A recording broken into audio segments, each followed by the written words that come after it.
BRS cantonment MLA Lasya Nanditha చనిపోయారు. 37 ఏళ్ల చిన్న వయసులోనే రోడ్డు ప్రమాదం రూపంలో మృత్యువు ఆమెను కబలించింది. తండ్రి సాయన్న వారసత్వాన్ని అందిపుచ్చుకొని ఎమ్మెల్యేగా గెలిచిన దగ్గర నుంచి లాస్యనందితను ప్రమాదాలు వెన్నాడాయి. చివరికి రోడ్డు ప్రమాదం ఆమెను బలి తీసుకుంది. లాస్యనందిత ప్రయాణిస్తున్న కారు ఔటర్ రింగ్ రోడ్డుపై అదుపు తప్పి డివైడర్ ని ఢీకొట్టింది. ఈ ప్రమాదంలో లాస్యనందిత అక్కడికక్కడే చనిపోయారు. కారు డ్రైవర్ తీవ్రంగా గాయపడ్డారు. స్థానిక ఆసుపత్రిలో ఆయన చికిత్స పొందుతున్నారు. లాస్యనందిత మృతదేహాన్ని పటాన్చెరు హాస్పిటల్ కు తరలించారు. అక్కడి నుంచి ఆమె మృతదేహాన్ని గాంధీ ఆసుపత్రికి తరలిస్తున్నారు. పటాన్చెరు ఆసుపత్రిలో హరీష్ రావు లాస్యనందిత మృతదేహానికి నివాళులర్పించారు. ప్రమాద సమయంలో లాస్యనందిత సికింద్రాబాద్ నుంచి సంగారెడ్డి జిల్లా సదాశివపేట వెళ్తున్నారు. కారు డ్రైవర్ డ్రైవింగ్ చేస్తున్నారు. లాస్యనందిత మరో ఫ్రంట్ సీట్ లో కూర్చున్నారు. లాస్యనందిత మృతిపై సీఎం రేవంత్ రెడ్డి సంతాపం వ్యక్తం చేశారు. లాస్యనందిత ఇక లేదన్న విషయాన్ని నమ్మలేకపోతున్నానని కేటీఆర్ ట్వీట్ చేశారు.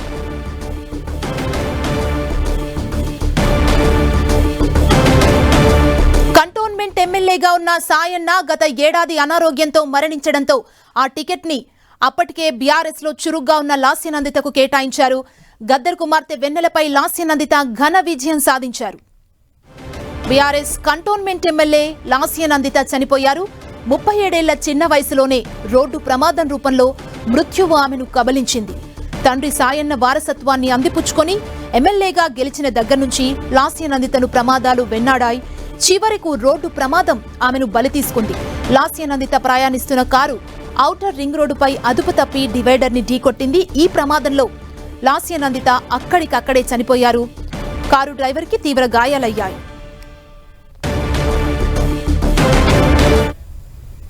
లాస్యనందిత ఇంటి దగ్గర నుంచి మరింత సమాచారాన్ని మా ప్రతినిధి కిరణ్ మనకు అందిస్తారు. కిరణ్,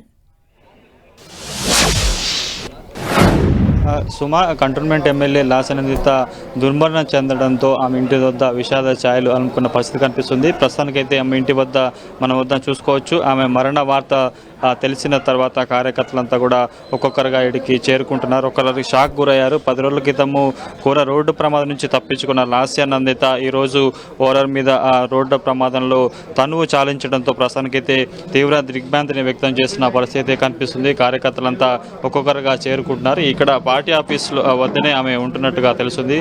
కొంతమంది వారితో మాట్లాడదాం. దీనికి సంబంధించి కూడా మనం ఒకసారి వారితో మాట్లాడే ప్రయత్నం అయితే చేద్దాం. సార్ చెప్పండి, మీకు ఎప్పుడు తెలిసింది ఆమె చనిపోయిన టైం? సార్ అదే సార్ యాక్సిడెంట్ అయింది అని తెలిసింది సార్. మార్నింగ్ 6:50కి యాక్సిడెంట్ అయిందట పటాన్చెరు మీద. అందువల్ల మాకు ఇన్ఫర్మేషన్ వచ్చింది. టీవీలో చూసినాం సార్. టీవీలో చూసి వచ్చినాం సార్ ఇక్కడికి. అంటే నిన్న లాస్ట్ ఎక్కడికి వెళ్ళింది అది నాకు మాకు ఐడియా లేదు సార్. వెళ్ళేటప్పుడు ఏమైనా చెప్పారా ఎక్కడికి వెళ్తున్నారు? మాకు అవన్నీ ఐడియా లేదు సార్. ఇప్పుడే మార్నింగ్ చూసినాము. బాసరకు వెళ్ళినట్టు సమాచారం సార్. మాకు లవ్వంగానే మాకు ఫోన్లు వచ్చినాయి. మేము నమ్మలే. ఇట్లాంటి సంఘటన ఏం పిచ్చోళ్ళు అయిపోయారా మీరు, ఏం మాట్లాడుతారు? మొన్ననే ఏడాది 19 తారీఖు అలా ఏడాది అయింది. ఇట్లాంటి మాటలు మాట్లాడదా అంటే లేనా నిజంగా యాక్సిడెంట్ అయిందంటే మేము నమ్మలే.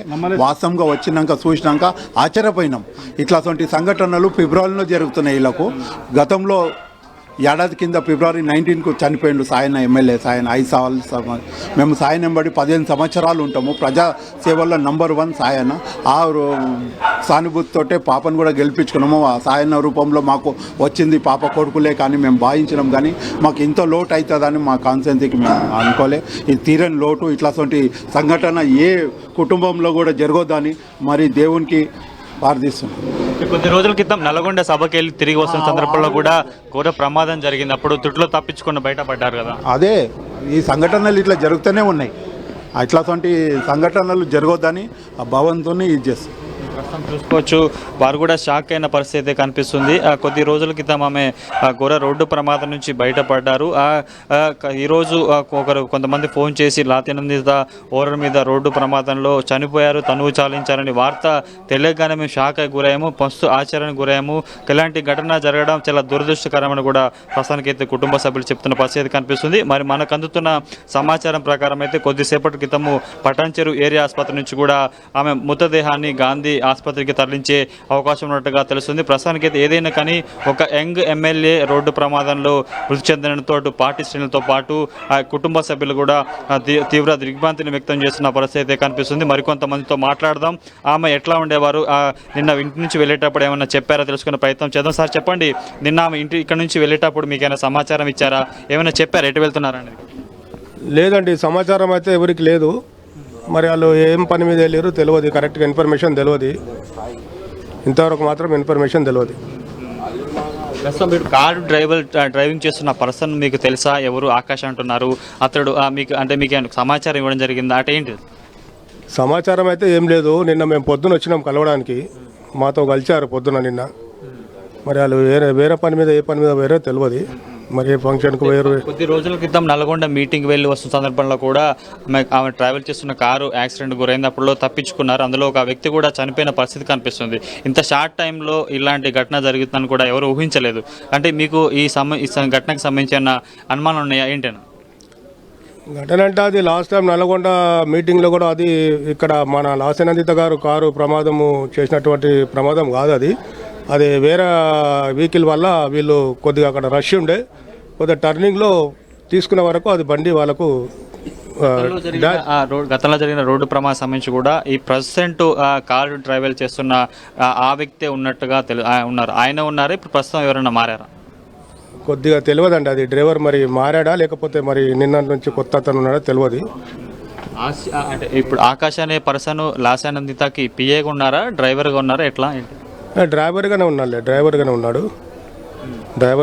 మరి అతనా మరి ఇప్పుడు ఉన్న డ్రైవరు కొత్తనా తెలియదు. కరెక్ట్గా మాకు కూడా ఇన్ఫర్మేషన్ లేదు.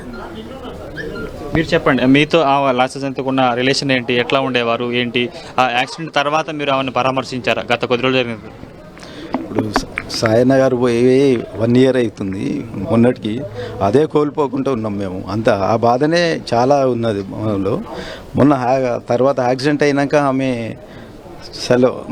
మళ్ళీ మాకు దక్కింది అనుకుని ఒక సంతోషం ఉండే. ఇలా సంఘటన జరిగినాక ఇంకా మాకు అసలుకి మాట్లాడడానికి మాటలు కూడా రావట్లేదు.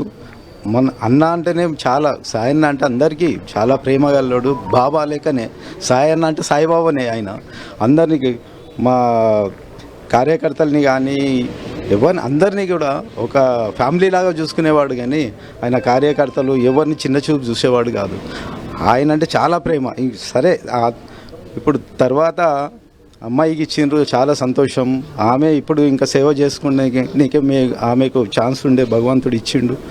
ఎందుకో అయినందుకు ఈ సంఘటన జరిగిన రోడ్డు ప్రమాదం కూడా కొంత నిర్లక్ష్యం, ర్యాష్ డ్రైవింగ్ గారు జరిగిందని కూడా అంటున్నారు. అంటే దీనికి సంబంధించి మీకైనా ఉందా? దాని గురించి మాకు ఎక్కువ క్లియర్గా మాకు తెలియదు సార్. నుంచి వెళ్ళేటప్పుడు మీకైనా సమాచారం ఇచ్చారా? పలానా చోటుకు వెళ్తున్నాను, తిరిగి టైంలో వస్తున్నాను, మీకైనా ప్రాథమిక సమాచారం కావచ్చు, మీ ఫోన్ చేసినప్పుడు మాట్లాడడం కానీ, ఆకాష్ కావచ్చు, లాసనందిత కావచ్చు? లేదండి, అలాంటిది మాకు ఏం సమాచారం ఏం లేదు. మేము వచ్చి మామూలుగా వెళ్ళేసి అన్న గురించి మొన్ననే జరిగింది కాబట్టి అన్నది 1 year 1 yearది సెరమనీ అదే జరిగింది. అదే బిజీలో ఉండే. అయిపోయిన తర్వాత మేము కొంచెం రిలాక్స్ అయిపోయినాము. అంతలో ఇది జరిగినందుకు మాకు చాలా బాధాకరంగా ఉంది. పటాన్చెరు ఏరియా ఆసుపత్రి నుంచి కూడా డెడ్ బాడీని గాంధీకి తరలిస్తున్నట్టుగా సమాచారం ఉంది. మీకైనా సమాచారం అందించారు అక్కడ? మాకు అలాంటిది ఏం సమాచారం లేదండి.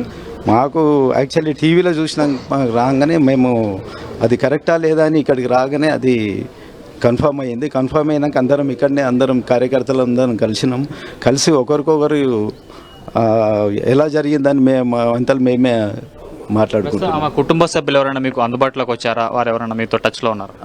అంటే మామూలుగా ఇప్పుడు ఇంతకుముందే సాయన్న గారి మేడం గారితో కలిసినాము. అందరం బాధగానే ఉన్నాం కదా, బట్టి వాళ్ళ ఫ్యామిలీ వాళ్ళు, వాళ్ళ రిలేషన్స్ ఉన్నారు. అందరూ వచ్చి ఇక బాధ చూసుకోవచ్చు. ఒక్కొక్కరు కూడా ఆమె మరణ వార్తతో కూడా కొంత షాక్ అయిన పరిస్థితి కనిపిస్తుంది.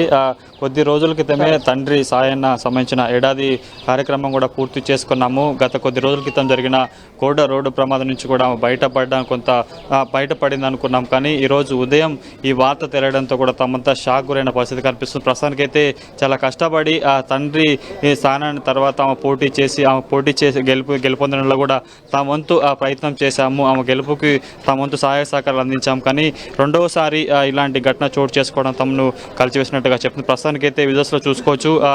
ఆమె మరణ వార్త తెలుసుకున్న తర్వాత కూడా పార్టీ కార్యకర్తలు, సానుభూతి పరులంతా కూడా ఒక్కొక్కరుగా ఇక్కడ ఇంటి వద్దకు వచ్చే అవకాశం ఉన్న నేపథ్యంలో ప్రస్తుతానికైతే పోలీసులు కూడా భారీగా చేరుకున్న పరిస్థితి. మనకు అందుతున్న సమాచారం ప్రకారం అయితే పటాన్చెరు ఏరియా ఆసుపత్రి నుంచి కూడా ఆమె పార్థివ దేహాన్ని గాంధీ ఆసుపత్రికి తరలించబోతున్నట్టుగా మనకైతే అనిపిస్తుంది. మరొక గంటన్నర వ్యవధిలో కూడా ఇటు పటాన్చెరు ఏరియా ఆసుపత్రి నుంచి కూడా ఆమె మృతదేహాన్ని ఇటు గాంధీకి తరలించే అవకాశం ఉన్నట్టు తెలుస్తుంది. ప్రస్తుతానికైతే విజువల్స్లో చూసుకోవచ్చు. ఎవరిని కదిలించినా కూడా చిన్న వయసులో, పిన్న వయసులో ఎమ్మెల్యే అయిన లాస్యా నందిత ఇలా రోడ్డు ప్రమాదంలో చనిపోవడం తమను బాధించినట్టుగా చెప్పిన పరిస్థితి కనిపిస్తుంది. ఇక కుటుంబ సభ్యులు, తల్లి కూడా ప్రస్తుతానికైతే షాక్ ఉన్న పరిస్థితి కనిపిస్తుంది. ఎవరితో మాట్లాడిన పరిస్థితి అయితే ఆమె కొన్ని పరిస్థితి ఉన్నట్టుగా మనకైతే కనిపిస్తుంది. ప్రస్తుతం విజువల్స్లో చూసుకోవచ్చు.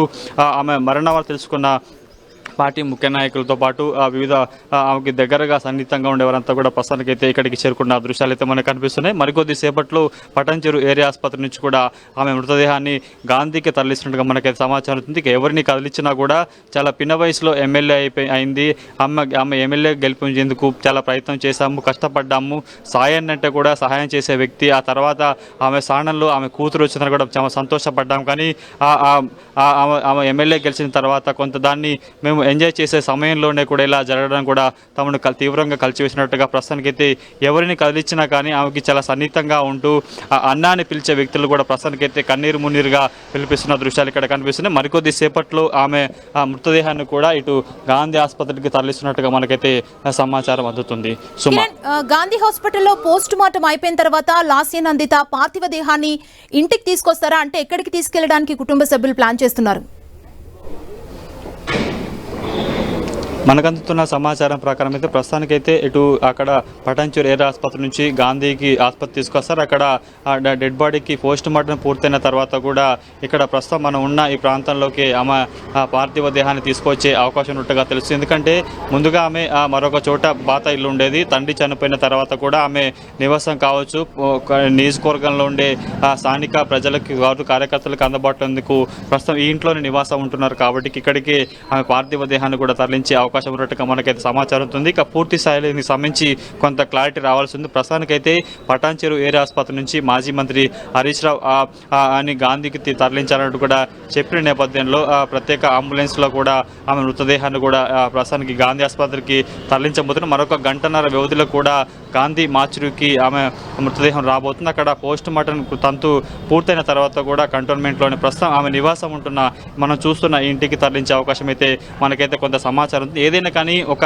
యంగెస్ట్ ఎమ్మెల్యే ఇట్లా రోడ్డు ప్రమాదంలో తనువు చాలడం గడిచి కొద్ది రోజుల క్రితము ఒక ఘోర రోడ్డు ప్రమాదం తప్పి బయటపడిన తర్వాత ఆమెకి పార్టీ ముఖ్య నాయకులంతా వెళ్ళి కూడా సానుభూతి చెప్పడం, ధైర్యం చెప్పడం కూడా జరిగింది. కానీ అది ఘటన జరిగిన 10 రోజులకి తిరిగి ఓవర్ మీద రోడ్డు ప్రమాదంలో తనువు చాలించడం కొంత బాధగా ఉన్నట్టుగా పార్టీ సంబంధించిన ముఖ్య నాయకులు చెప్పిన పరిస్థితి కనిపిస్తుంది. ఇక చాలా పార్టీలో చాలా సీనియర్ నాయకులు స్థానిక మాజీ మంత్రి తలసాని శ్రీనివాస్ యాదవ్ కూడా తన దిగ్భ్రాంతిని వ్యక్తం చేశారు. తన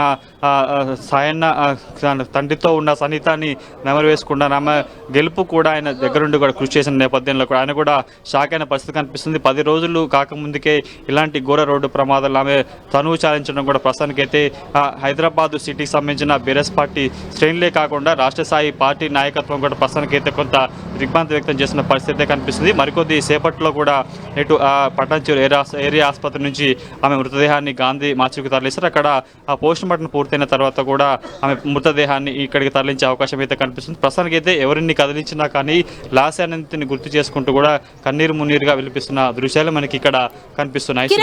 10 రోజుల క్రితం జరిగిన రోడ్డు ప్రమాదంలో లాస్యా నందిని కొన్ని చిన్న గాయాలతో బయటపడ్డారంటే ఆ టైంలో డ్రైవింగ్ చేసిన డ్రైవరే ఈ రోజు జరిగిన ప్రమాదంలో కూడా కార్ డ్రైవ్ చేశారా? దీనికి సంబంధించి ఏమన్నా అప్డేట్స్ అందాయా? ప్రస్తుతం మనకందుతున్న సమాచారం ప్రకారం 10 రోజుల క్రితం నల్గొండ సభ ముగించుకొని తిరిగి హైదరాబాద్కి వస్తున్న సందర్భంలో కూడా ఆ రోడ్డు ప్రమాదం జరిగింది. అక్కడ ఆ ప్రమాదంలో ఒక హోంగార్డు కూడా చనిపోవడం జరిగింది. ఆ రోజు కార్ డ్రైవ్ చేస్తున్న ఆకాష్ అనే వ్యక్తిగా చెప్తున్నారు. ప్రస్తుతము ఈరోజు రోడ్డు ప్రమాదంలో ఇంత ఘోర ఘటనకు కారణమైన ఆకాషే ఈరోజు కూడా డ్రైవ్ చేస్తున్నట్టుగా మనకైతే ఆ సమాచారం అందుతుంది. ఆకాష్ ప్రస్తుతానికైతే అతడు ఆమెకి సన్నిహితురాలుగా ఉంటున్నాడు, పిఏగా ఉంటున్నారు. మరికొంతమంది ఆమెకి అంతర్గత డ్రైవర్గా కొనసాగుతున్నాడు. ఎక్కడైనా వెళ్ళాలన్నా కూడా ఆకాష్నే లాస్యానందిత తీసుకెళ్తున్నట్టుగా తెలిసింది. ఆ రోజు సభకు సంబంధించి కూడా లాస్యానందిత ఆకాష్ అనే వ్యక్తిని కూడా తన ఆ కారులో డ్రైవింగ్ చేసేందుకు తీసుకెళ్ళినట్టుగా తెలిసింది. ఆ రోజు కూడా చాలా ఓవర్ స్పీడ్గా డ్రైవ్ చేయడంతో కూడా ప్రమాదం జరిగింది. ఈ ఘటనలో అప్పటికే ఒకరు చనిపోయారు. ఆమె కొంత స్వల్ప గాయాలతో కూడా బయటపడిన పరిస్థితి కనిపిస్తుంది. కానీ తాజాగా ఆ ఘటన జరిగి కొద్ది రోజులకే మరొకసారి ఓరర్ మీద రోడ్డు ప్రమాదం జరగడం, ఆమె తీవ్ర గాయాలపై అక్కడక్కడికే చనిపోవడంతో స్పాట్లో చనిపోవడంతో కూడా ప్రస్తుతానికైతే కొంత కుటుంబ సభ్యులు కూడా జీర్ణించుకునే పరిస్థితి కనిపిస్తుంది. ఆ రోజు ఇన్సిడెంట్ జరిగింది. మొత్తంగా ఇటీవల కాలంలో లాస్యానందిత సంబంధించి ముందుగా ఒక పార్టీ కార్యక్రమంలో పాల్గొనేందుకు వెళ్ళిన సందర్భంలో లిఫ్ట్లో ఇరుక్కుపోయారు. అప్పటికే ఆమె ఆ రోజు చాలా కొంత వ్యయ ప్రయాసాల బట్టి లిఫ్ట్లోంచి బయటకు వచ్చిన పరిస్థితి కనిపిస్తుంది. ఆ తర్వాత నల్గొండ మీటింగ్ ముగించుకొని తిరిగి తన సొంత ఇంటికి వస్తున్న సందర్భంలో కూడా రోడ్డు ప్రమాదంలో స్వల్ప గాయాల పాలై కూడా ఆమె కొంత మృత్యువాత నుంచి బయటపడిన చెప్పుకోవాల్సి ఉంటుంది. తాజాగా మూడవసారి ఆమెని మృత్యువు విన్నట్టుగా మనం చెప్పుకోవాల్సి ఉంటుంది. ఓవరాల్ రోడ్డు మీద కూడా రోడ్డు ప్రమాదంలో ఆమె తనువుని కొంచెం సాధించినట్టుగా మనం చెప్పాలి. 2 ఘటనల్లో కూడా ఆమె కొన ఊపిరికి వరకు వెళ్ళి తిరిగి బయటకు వచ్చిన పరిస్థితి కనిపిస్తుంది. కానీ మూడోసారి జరిగిన ఇన్సిడెంట్లో మాత్రం ఆమె చావు నుంచి తప్పించుకునే పరిస్థితి అయితే కనిపిస్తుంది. ఇక పూర్తి స్థాయిలో ఓవర్ స్పీడ్గా వెళ్ళడం, ఒకసారిగా డివైడ్ అండ్ ఢీకొట్టడంతో కూడా ఈ ప్రమాదం జరిగింది. అప్పటికే ప్రమాద ఘటన తీవ్రత చూసినా కానీ మనం ఆ కార్ సంబంధించి ఇన్సైడ్ ఏదైతే ఇంజన్ ఉంటుందో పూర్తిగా ఆమె కూర్చున్న సీట్ బెల్ట్ సంబంధించిన ఎయిర్ బ్యాగ్స్ ఓపెన్ అయ్యడంతో కూడా అప్పటికప్పటికి ఆమె సీట్ బెల్ట్ పెట్టుకోకపోవడం, బలంగా చాలా వేగంగా కారు కూడా డివైడ్ కొట్టడంతో కూడా ఆమె అక్కడక్కడికే చనిపోయినట్టుగా మనకైతే సమాచారం ఉంది. ఈ ఘటనకు సంబంధించి ప్రస్తుతం ఆకాష్ కొంత తీవ్ర గాయాలపాలై ఒక ప్రైవేట్ ఆసుపత్రిలో చికిత్స, అతను కూడా కొంత మెరుగైన చికిత్స అందించే ప్రయత్నం అయితే వైద్యులు చేసిన పరిస్థితి కనిపిస్తుంది. పూర్తిగా ఎంటైర్ ఈ 3 ఘటనలకు సంబంధించి కూడా 2 ఘటనలు ఆమె తప్పించుకుని, కానీ 3వ ఘటనలో మాత్రం ఆమె ఒడి నుంచి కూడా బయటపడిన పరిస్థితి కనిపిస్తుంది. ఇక మరికొద్ది సేపట్లో ఆమె మృతదేహాన్ని కూడా గాంధీ ఆసుపత్రి తరలిస్తారు. అక్కడ పోస్ట్ మార్టం పూర్తయిన తర్వాత ఇక్కడికి తరలించే అవకాశం కనిపిస్తుంది. ఇక ఆ మరణ వార్త తెలుసుకున్న పార్టీ కార్యకర్తలు కావచ్చు, కుటుంబ సభ్యులంతా కూడా ఒక్కొక్కరుగా ఆమె ఇంటికి చేరుకుంటున్నారు. సుమా, కిరణ్, లాస్యానందిత కుటుంబ సభ్యులు ఎక్కడున్నారు? ఇప్పుడు నివాసం వద్ద ఉన్న పరిస్థితి ఏంటి? ఇంకా ఎవరెవరు లాస్యానందిత నివాసానికి చేరుకున్నారు ఇప్పుడు? ఈరోజు తెల్లవారుజామున రోడ్డు ప్రమాద వార్త తెలుసుకున్న తర్వాత కుటుంబ సభ్యులు ఒకసారిగా షాక్ అయినట్టు తెలుస్తుంది. ఆమె తల్లి ప్రస్తుతానికైతే ఇంకా షాక్లో ఉన్నారు. ఒకసారిగా వార్త తెలియడంతో ఆమె కొంత కన్నీరు మున్నుగా విలిపించి కొంత షాక్లో ఉన్నట్టుగా మనకైతే సమాచారం అందుతుంది. ఆ మరణ వార్త తెలుసుకున్న తర్వాత ముఖ్యంగా ఆ కంటోన్మెంట్ సంబంధించిన నియోజకవర్గ కావచ్చు, ఆమెకి కొంత సాయన్నతో పాటు కొంత సన్నిహితంగా మెలుగుతున్న అత్యంత సన్నిహితులతో పాటు కుటుంబ సభ్యులు, వెల్ విషర్స్, బంధువులంతా కూడా ఒక్కొక్కరుగా ఆమె మరణ వార్త తెలుసుకున్న తర్వాత ఇక్కడికి చేరుకున్న పరిస్థితి కనిపిస్తుంది. మరికొద్ది సేపట్లో ఆమె మృతదేహానికి పోస్ట్ మార్టం పూర్తయిన తర్వాత కూడా తరలించే అవకాశం ఉంటుంది. కాబట్టి కడసారి చూసేందుకు అటు కంటోన్మెంట్ నియోజకవర్గ సంబంధించిన పార్టీ కార్యకర్తలు కావచ్చు, స్థానికులంతా వచ్చే అవకాశం ఉంటుంది. కాబట్టి ప్రస్తుతానికైతే కొంత మనతో కూడా షాక్ ఉన్న పరిస్థితి కనిపిస్తుంది. ముందుగా వార్త 6:20 గంటలకి సన్నిహితులకి, కుటుంబ సభ్యులకు కూడా అక్కడ రోడ్డు ప్రమాదం జరిగితే కూడా పోలీసులు సమాచారం చేరుతుంది. ఆ సమాచారం ముందుగా వారు జీర్ణించుకోలేకపోయారు, కొంత షాక్ గురయ్యారు. ఆ వార్తను కూడా నమ్మశక్యంగా లేదంటూ కూడా అనుకున్న పరిస్థితి కనిపిస్తుంది. కానీ ఫొటోస్ షేర్ చేసిన తర్వాత కూడా వాళ్ళకి షాక్ గురిన పరిస్థితి కనిపిస్తుంది. ప్రస్తుతానికైతే ఆమె ఇంటి వద్ద విషాదాచారం అనుకున్న పరిస్థితి కనిపిస్తుంది. ఏడాది క్రితం తండ్రి చనిపోయిన తర్వాత కూడా ఆమె ఇంటిని ముందుగా కవాడిగూడలో ఆమె ఇల్లు ఉండేది. అక్కడి నుంచి కూడా పూర్తిగా తండ్రి చనిపోయిన తర్వాత కూడా నేరుగా ప్రజలకు అందుబాటులో ఉండాలనే ఉద్దేశంతో కూడా ఆ నియోజకవర్గంలోనే కూడా ప్రస్తుతానికైతే ఆమె క్యాంప్ ఆఫీస్తో పాటు ఇక్కడే ఉంటున్నట్టుగా కొద్ది రోజులుగా ఇక్కడే ఉంటున్నట్టుగా మనకైతే ఆమెకు అత్యంత సన్నిహితంగా దగ్గరగా ఉన్నవారంతా చెప్తున్న పరిస్థితి కనిపిస్తుంది. కాబట్టి మృతదేహానికి పోస్ట్ మార్టం పూర్తయిన తర్వాత కూడా ఆమె మృతదేహాన్ని ఇక్కడికి తరలించి ఇక్కడే పార్టీ కార్యకర్తల సందర్శనార్థంతో పాటు బంధువులు ఇక్కడ వచ్చి ఆమెకి నివాళులర్పించే అవకాశం ఉంటుంది. కాబట్టి ఇక్కడికి తరలించే అవకాశం అయితే కనిపిస్తుంది. ఇక ఆమె మృతి పట్ల ఇటు అధికార ప్రతిపక్ష సంబంధించిన పార్టీలు కూడా తీవ్ర దిగ్భ్రాంతి వ్యక్తం చేస్తున్నారు. అత్యంత పిన్న వయసులో ఎమ్మెల్యే అయింది, చాలా రాజకీయ భవిష్యత్తు ఉంది, ఈ లోపల ఇట్లా ఘోర రోడ్డు ప్రమాదంలో చనిపోవడంతో కూడా అటు అధికార పార్టీకి సంబంధించిన మంత్రులు, నేరుగా సీఎం రేవంత్ రెడ్డి కూడా దిగ్భ్రాంతి వ్యక్తం చేసిన పరిస్థితి కనిపిస్తుంది. ఇక వీటితో పాటు ముఖ్యంగా హైదరాబాద్ నియోజకవర్గాల్లో కంటోన్మెంట్ నియోజకవర్గం సంబంధించి కూడా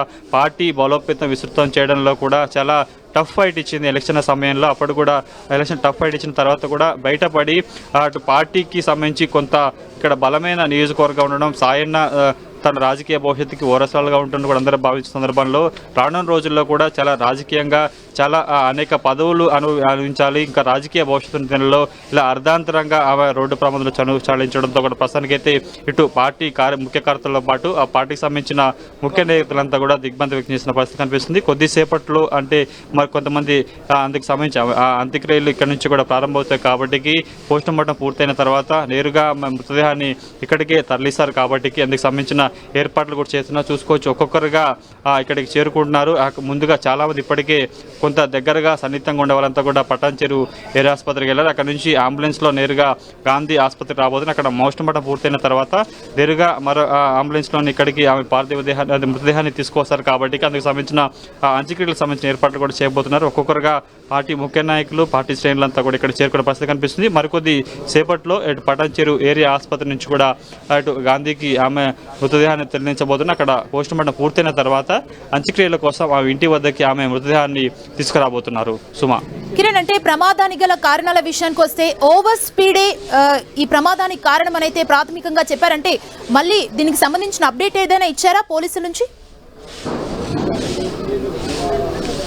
ప్రస్తుతానికైతే ఈ ఘటనకు సంబంధించి అతివేగం నిర్లక్ష్యం కారణంగానే ఇంత ఘోర రోడ్డు ప్రమాదం జరిగినట్టుగా మనకి ఆ సీన్ ఆఫ్ ఎఫెన్స్ చూసినప్పుడు కూడా తెలుస్తుంది. చాలా స్పీడ్గా ఓవర్ అంటేనే కూడా చాలా హై స్పీడ్లో వెళ్తూ ఉంటారు. కొంత ఏదైనా అదుపు తప్పినా పట్టు తప్పినా కూడా ప్రాణాలు పోల్చిన పరిస్థితి కనిపిస్తుంది. ఇటీవల కాలంలో ఓవర్ మీద కూడా ఘోర రోడ్డు ప్రమాదాలు చాలామంది అమాయకులు ఆ ఓవర్ ఎంత లిమిట్ వెళ్ళాలి కొంత జాగ్రత్తలు లేకపోవడంతో కూడా నిర్లక్ష్యంగా డ్రైవింగ్ చేయడంతో కూడా కొన్ని వందలాది మంది సంబంధించిన వారు కూడా చనిపోయిన పరిస్థితి కనిపిస్తుంది. ఓవర్ మీద ప్రస్తుతం లాసాలందిత ట్రావెల్ చేస్తున్న కార్ అయితే ఉందో 180 అబోవ్ స్పీడ్లో ఉన్నట్టుగా తెలుస్తుంది. ఒక్కసారిగా అంటే ప్రమాదానికి సంబంధించి పూర్తిసార్లు ఎగ్జాక్ట్గా ఇంకా ఎవరేం చెప్పలేకపోతున్న పరిస్థితి కనిపిస్తుంది. తెల్లవారుజామున జరగడం, ఆ తర్వాత సీన్ ఆఫ్ ఎఫెన్సీ చూసిన తర్వాత కూడా కారు సంబంధించి డివైడర్ని బలంగా ఢీకొట్టడంతో కూడా ముందు భాగం అంతా పూర్తిగా నుజ్జు అయిపోవడంతో కూడా దీనికి సంబంధించి ఇంకా పూర్తి స్థాయిలో ఎంక్వైరీ కూడా చేసిన ప్రస్తుతానికైతే పోలీసులు అతివేగం నిర్లక్ష్యం కారణంగానే ఈ రోడ్డు ప్రమాదం జరిగినట్టుగా ప్రాథమికంగా చెప్తున్న పరిస్థితి కనిపిస్తుంది. కాబట్టి ఇంకా ఈ ఘటనకు సంబంధించి ఇంకేదైనా కారణాలు ఉన్నాయా, కారు ఓవర్ మీదకి ఎక్కడ వెళ్ళింది, ఎటువైపు నుంచి ట్రావెల్ చేస్తున్నారు, ఆ సమయంలో ఓవర్ మీదకి ఎంటర్ అయ్యేటప్పుడు ఎంత స్పీడ్ ఉంది, ఓవర్ మీదకి వచ్చిన తర్వాత ఎంత స్పీడ్ పెరుగుతూ వచ్చింది ఏంటన్నది కూడా ప్రస్తుతానికైతే పోలీసుల దర్యాప్తు తేలాల్సి ఉంటుంది. కాబట్టి ప్రస్తుతానికైతే అందుకు సంబంధించి ఇప్పటికీ అక్కడ ఎక్కడైతే ఇన్సిడెంట్ జరిగిందో ఆ ప్రాంతం నుంచి కూడా ప్రస్తుతానికి కారును తరలించడం జరిగింది. కేసు నమోదు చేశారు, దర్యాప్తు కూడా చేస్తున్నారు. కాబట్టి ఇంకా పూర్తి స్థాయిలో కొంత ప్రమాదానికి గురైన సమయంలో కారు ఎంత స్పీడ్లో ఉందన్నది కూడా కొంత మనకి ఇంకా ప్రాథమిక సమాచారం రావాల్సి ఉంటుంది. ఇక కేవలం ఈ ప్రమాదం అతివేగం నిర్లక్ష్యం కారణంగానే ఇంత ఘోరమైన రోడ్డు ప్రమాదం జరిగినట్టుగా మనకైతే సమాచారం ఉంటుంది. కాబట్టి ఇంకా ప్రస్తుతానికైతే విచారణ జరుగుతుంది. ముందుగా ఆమె మృతదేహాన్ని పటాన్చెరు ఏరియా హాస్పిటల్ తరలించారు. అక్కడ కొంత పార్టీ సంబంధించిన ప్రముఖులు పరామర్శించడం, నివాళులర్పించడం జరిగింది. ముందుగా అక్కడికి వెళ్ళి చేరుకున్నారు. తర్వాత ప్రస్తుతానికి ఈ ఘటనకు సంబంధించి ఇన్సిడెంట్లో రోడ్డు ప్రమాదానికి కారణమైన డ్రైవర్ కూడా ఆకాష్ ఎవరైతే ఉన్నారో ఆయన కూడా చాలా తీవ్ర గాయాల పాలయ్యారు. ఆయన కూడా తలతో పాటు శరీర భాగంలో వివిధ చోట్ల బలమైన గాయాలే. ప్రస్తుతానికి ఆయన మాట్లాడిన పరిస్థితిలో ఉన్నారు. ఆ వెంటిలేషన్ సహాయంతో కూడా ఆయనకి చికిత్స అందుతున్నట్టుగా మనకైతే సమాచారం ఉంది. కాబట్టి అతడు కొద్దిగా కొంత ఊపిరిలో అంటే ఓష్లోకి వచ్చి కొంత ఇన్సిడెంట్ సమాచారం చెప్తా కానీ ఈ ఘటనకు సంబంధించి పూర్తి స్థాయిలో కొంత సమాచారం కూడా మనకు అవకాశం కనిపిస్తుంది. మనకు అందుతున్న సమాచారం స్థానిక పోలీసు చెప్తున్న సమాచారం ప్రకారం అయితే ఓవర్ స్పీడ్ వల్లనే కూడా ఇంత ఘోర రోడ్డు ప్రమాదం చోటు చేసుకున్నట్టుగా మనకైతే తెలుస్తుంది. సుమా. కిరణ్, మనం ఇంతకు ముందు చూసుకున్నట్లయితే 10 రోజుల క్రితం లాస్య నందితకు యాక్సిడెంట్ జరిగి చిన్న చిన్న గాయాలతో బయటపడడం, మరోవైపు 3 గంటల పాటు లిఫ్ట్లో లాస్య నందిత ఇరుక్కుపోవడం, ఇప్పుడు జరిగిన ప్రమాదంలో స్పాట్లో చనిపోవడం ఎలా చూడాలంటే వరుస ప్రమాదాలు లాస్య నందితను వెంటాడాయి అనుకోవచ్చా మనం? ఖచ్చితంగా ఈ కుటుంబానికి సంబంధించి కూడా వరుస ప్రమాదాలతో పాటు తన తండ్రి చనిపోయిన తర్వాత కొంత వెంటాడుతున్నట్టుగా మనం చెప్పుకోవాల్సి ఉంటుంది. ఆ ఎమ్మెల్యే అయిన తర్వాత నియోజకవర్గంలో కార్యక్రమంలో పాల్గొనేందుకు వెళ్ళి లాస్య నందిత లిఫ్ట్లో ఇరుక్కపోవడం, అప్పట్లో కొంత ఆమె షాక్ గురైన పరిస్థితి కనిపిస్తుంది. కార్యకర్తలంతా కూడా భయాందోళనకు గురయ్యారు.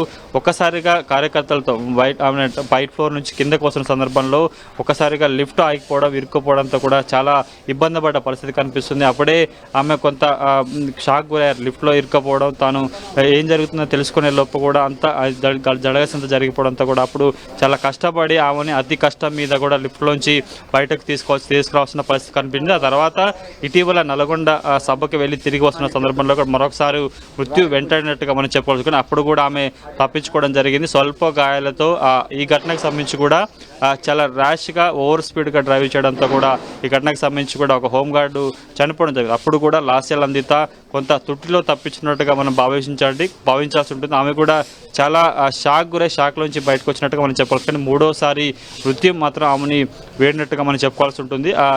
ఈ రోజు తెల్లవారుజామున సంబంధించిన ఇన్సిడెంట్లో కూడా ఘోర రోడ్డు ప్రమాదం చనిపోవడంతో ఆ ఫ్యామిలీకి సంబంధించి, ఎందుకంటే సరిగ్గా ఏడాది క్రితం ఫిబ్రవరి 19వ తేదీన అనారోగ్య కారణాలతో చికిత్స పొందుతూ లాస్య నందిత తండ్రి సాయన్న కూడా ముచ్చడంతో అప్పటి నుంచి కూడా ఫ్యామిలీ కొంత అనేక ఇలాంటి ఘటనలు కూడా వెంటాడుతున్నట్టుగా మనం చెప్పాల్సి ఉంటుంది.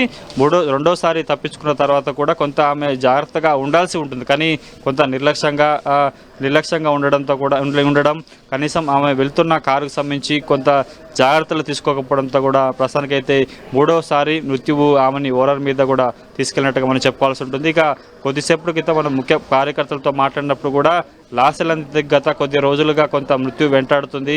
రెండోసారి ప్రమాదంలో కూడా ఆమె చుట్టులో తప్పించుకున్నానని కూడా భావించాము. చాలా కొంత ఉంటుందని చెప్పిన పరిస్థితి అయితే కనిపిస్తుంది. కానీ ప్రస్తుతానికి అయితే ఒక్కసారిగా తాము ఈరోజు ఇన్సిడెంట్తో కూడా షాక్ గురైనట్టుగా చెప్పిన పరిస్థితి అయితే కనిపిస్తుంది. ఒకసారి చూసుకోవచ్చు, ఒక్కొక్కరుగా లాస్య నందిత ఇంటికి కూడా చేరుకుంటున్న దృశ్యాలు అయితే మనకి కనిపిస్తున్నాయి. ఎవరిని కదిలించినా కూడా కన్నీటి పర్యతం అవుతున్న దృశ్యాలు మనకైతే కనిపిస్తున్నాయి. ఒకసారి వాళ్ళ కుటుంబ సభ్యులతో కూడా మాట్లాడించే ప్రయత్నం అయితే చేద్దాం. మాట్లాడతారా లేదా చేసుకునే ప్రయత్నం చేద్దాం. మాట్లాడిన తర్వాత ఒక్కసారి చూద్దాం. ప్రస్తుతానికైతే ఒకసారి మనం చూసుకోవచ్చు, కొంత షాక్ అయిన పరిస్థితి కనిపిస్తుంది. వారు కూడా ఇంకా షాక్లను తేరుకున్న పరిస్థితి ఉంది. గత కొద్ది రోజుల క్రితం ఘటనకు సంబంధించి ఇంకా షాక్లో నుంచి ఇప్పుడే నెమ్మదిగా తేరుకుంటున్న సందర్భంలో ఇలా జరగడం కూడా ప్రస్తుతానికైతే లాస్య తల్లి కూడా కొంత షాక్లో ఉన్న పరిస్థితి కనిపిస్తుంది. ఆమె కూడా కొంత ఆమె ఇంకా ఎవరితో ఏమి మాట్లాడిన పరిస్థితి కనిపిస్తుంది. ఆమెతో మాట్లాడించే ప్రయత్నం చేసినా మనం కూడా ఆమె కొంత మాట్లాడేందుకు నిరాకరిస్తున్న పరిస్థితి కనిపిస్తుంది. మరికొంతమందితో మాట్లాడదాం. చెప్పండి, ప్రస్తుతం తల్లి ఎట్లా ఉన్నారు? ఆమె మాట్లాడే స్థితిలో ఉన్నారా ఏంటి? ప్రస్తుతం మరికొంతమందితో మాట్లాడదాం. ప్రస్తుతం ఆమె తల్లి మనతో మాట్లాడే అవకాశం ఉంటుందా ఏంటి? ఆమెకు షాక్లో ఉన్నారు ఏంటి ఏమైనా చెప్పగలరా? ఏందన్నా తల్లి ఎట్లా ఉన్నారు? మాట్లాడే పరిస్థితిలో ఉన్నారా లేదా? వాళ్ళు చాలా బాధాకరంగా ఉన్నారు. వాళ్ళు ఇప్పుడు 1 year సాయన్న పోయి 1 year అవుతుంది. 1 year కాగానే 3-4 daysకే ఆ పాప ఇట్లా అయిందనేసి వాళ్ళు చాలా బాధగా ఉన్నారు. ఆమె కొద్దిసేపు అయినాక కొంచెంసేపు ఉండండి అడిగినాక చూసుకోవచ్చు, ఇంకా ఆమె కొంత షాక్లో ఉన్నట్టుగా కనిపిస్తుంది. మాట్లాడే ప్రయత్నం మనం చేసినా కానీ కొంత మాట్లాడేందుకు ఆమె నిరాకరించిన పరిస్థితి కనిపిస్తుంది. ఆమె ప్రస్తుతం మన విజువల్స్లో చూసుకున్నప్పుడు కూడా ఇంకా షాక్లోనే ఉన్నారు. కన్నీరు మున్నీరుగా విలిపిస్తున్న ఆ దృశ్యాలు మనకు కనిపిస్తుంది. ఇక ఎవరిని కదిలించినా కానీ ఏడాది క్రితమే తన తండ్రి సాయన్న సంబంధించిన ఏడాదికి సంవత్సరికం చేసుకున్నాము. ఇంకా అందులోంచి బయటపడి 10 రోజుల క్రితం జరిగిన ఘటనకు సంబంధించి కూడా కొంత షాక్లోంచి ఇప్పుడిప్పుడే మెల్లగా బయటపడుతున్న సమయంలో లాస్య నందిత తనువు చాలించిన వార్త తెలుసుకోవడంతో కూడా ఇంకా ఆమె అంత సన్నిహితులు కొంత దగ్గరగా ఉన్న వారంతా కూడా దిగ్భ్రాంతి వ్యక్తం చేస్తున్న దృశ్యాలు మనకి ఇంటి వద్ద కనిపిస్తున్నాయి. Suma, Kiran, thank you Kiran.